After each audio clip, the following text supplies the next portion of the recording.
A new investigation by the BBC sheds light on an illegal industry in China where hidden cameras are planted in hotel rooms to secretly film people during intimate moments and then sell the footage online without consent.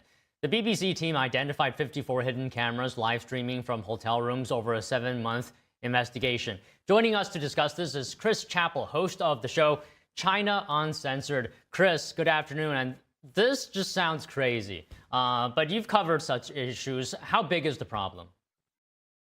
Oh, it's pretty widespread. A couple years ago, there was a Chinese blogger by the name of Shadows Never Lie.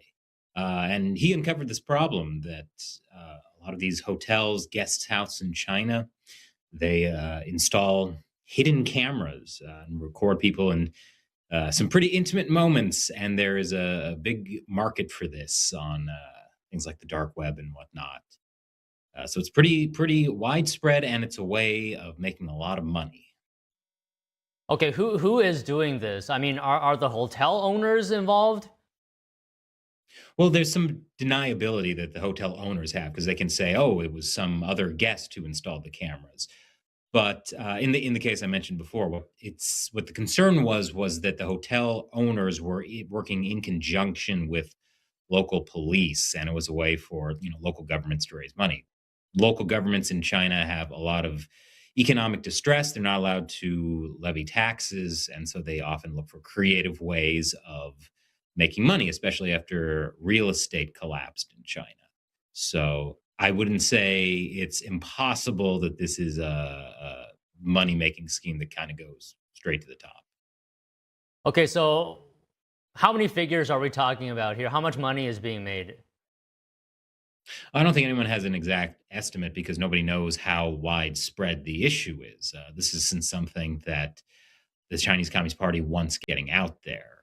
I mean, they want tourism happening within China and people going. The BBC documentary talks about a couple that discovered watching some of these channels that stream hidden cameras that it was the guy and his girlfriend.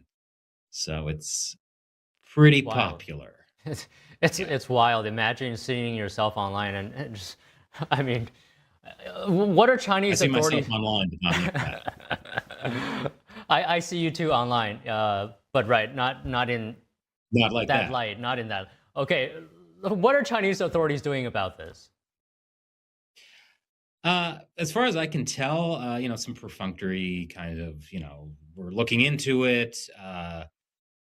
Often it's the case where they will try to blame individual people. It's definitely not anything that ties back to any local government or the police. But in the case of the streamer I talked about, the blogger, Shadows Never Lie, there was a lot of pressure on him to be quiet about the situation, that he was damaging the reputation of hotels and guest houses throughout the country, and that he was the real culprit. So, Chris, I was watching your coverage on this on your channel, China Uncensored. It was a terrific coverage, and I encourage our viewers to take a look at it. But you said the secret footage could actually even be used for blackmail material. Could you just expand a little bit on that? Sure. So it's known that China uses honey traps, where they send a pretty young woman to an official, visiting official, businessman, and then films them in compromising situations and uses it as blackmail. Earlier today I saw this video of these new Chinese robots that they're designed to look like women, and I'm sure in the future they will be used for all kinds of things, and I'm sure they're just one giant spyware.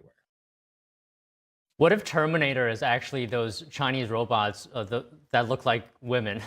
Can you imagine that? Okay. I would watch that movie. Speaking of which, can you talk to us about China's larger surveillance state? What is the extent that people are being monitored? Oh, China is on another level. There are, I forget the exact number, but there's I want to say 10 or 11 security cameras per person. That could be wrong, but it's overwhelming the amount of surveillance that goes on in China, and that's actually one of the reasons they want to make a lot of breakthroughs in AI development, because there's just simply so much surveillance, not just cameras, but also monitoring people online and every interaction that happens online, that they need these AI tools to be able to process that amount of data. And just finally, what is the CCP doing with this data? Is it for control? Is it for something else? What is the main purpose? Well, if you're targeting like a U.S. government official or businessman, it's manipulation of some kind or another. It could also be within the Chinese Communist Party itself, being able to bribe and blackmail your own businessmen or rivals. But I think a lot of it is they're just trying to collect so much data that they just view it as something that's in their interest. And I don't think until they really get the breakthrough with the AI that they will even really be able to make use of a lot of it. Well, all right, Chris, thank you for joining us today. And I'll just mention one more time, our viewers watching, please check out Chris's channel, China Uncensored, on YouTube. It's terrific. Thank you so much today, Chris. Appreciate it. Thank you. House lawmakers are meeting today over whether nonprofits are being exploited by foreign actors such as China. The House Ways and Means